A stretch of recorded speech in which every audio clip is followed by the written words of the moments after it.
भाई नमस्ते, जय जगन्नाथ, बंदे जननी, जय श्री राम, भारत माता की जय। मु रत्नाकर आज मोर ब्लॉग रे आपन को आउ थे स्वागत कर। आज मोर ब्लॉग है मोर एटी गोटे बहुत बड़ पूजा सामग्री दुकान अच्छी।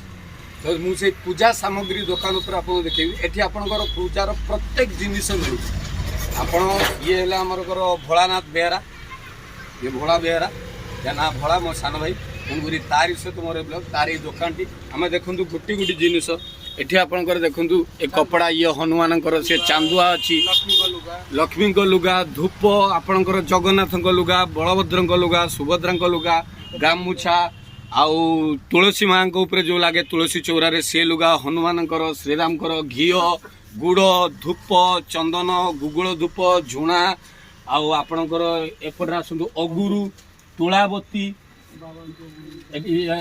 जो डम्बुरु बाबा डम्बुरु हर हर महादेव डम्बुरु ये है आपंकर मयूर पुछ ये फटो सब रही है। आपंकर देखूँ ये आपंकर रहा हूँ गोटा गुआ ये रहा गुगुल झुणा ये कदली भी रही है। आप देखो फूल भी रही आउ जो उखुड़ा मुआ भी लगे सी भी किसी अच्छी चूड़ा भी भोग लगे चूड़ा भी अच्छी अरुआ चाउल भी सेठी अच्छी सामने से देखूँ आपंकर जाली से आपंकर छांचुणी एपटे बह व्रत भी जो लगे आप खतुड़ी अच्छी कुल्हा अच्छी छांचुणी अच्छी से मुकुट अच्छी तो आउ फुलहार प्लास्टिक तो आपंकर विभिन्न प्रकार जिनिस आपंकर ये सबू ठाकुर जिनिस अच्छी।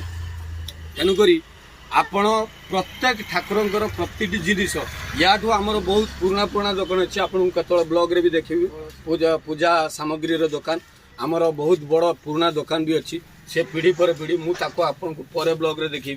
आज एपटे आसती आम गला हूँ गोटे शोभा यात्रा गला स्वामी श्री श्री निवानंद परमजी तो मुझे शोभा यात्रा लाइव पे आसती ये देखी भोला देखा भाविली भोलार दुकान टाक आउ भली देखी से दुकान टाक आपको देखेबी पूजा सामग्री दुकान तो सब पूजा सामग्री आपंकर ये अच्छी।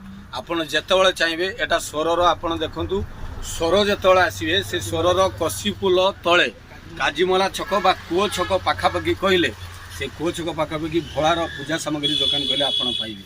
तेणुक आज मु ब्लॉग रे ये सब पूजा सामग्री देखेली। आगामी दिन में रामनवमी अच्छी ये केते प्रकार पताका उड़ो सब नारंग माने गेरुआ रंगर तो ये सब एमती सजाई रही टोपी पताका सब प्रकार पताका सब प्रकार गामुछा फामुछा सब मिल। तेणुक आपड़ ये आसवे केत आसवे सुंदर पिलाटी ता सहित तेणुक आपड़ आसवे ता दुकान जिनस नहीं जाए तो मुझे पूजा सामग्री जिनस आम स्वर आउ जिन देखिली किंतु पूजा सामग्री बहुत बड़ पुराना पीढ़ी पर पीढ़ी दुकान अच्छी। आपड़ अपेक्षा करेंगे रत्नाकर तार ब्लॉग रे आपन को पुणी आसी देखेब निश्चित से पूजा सामग्री दुकान।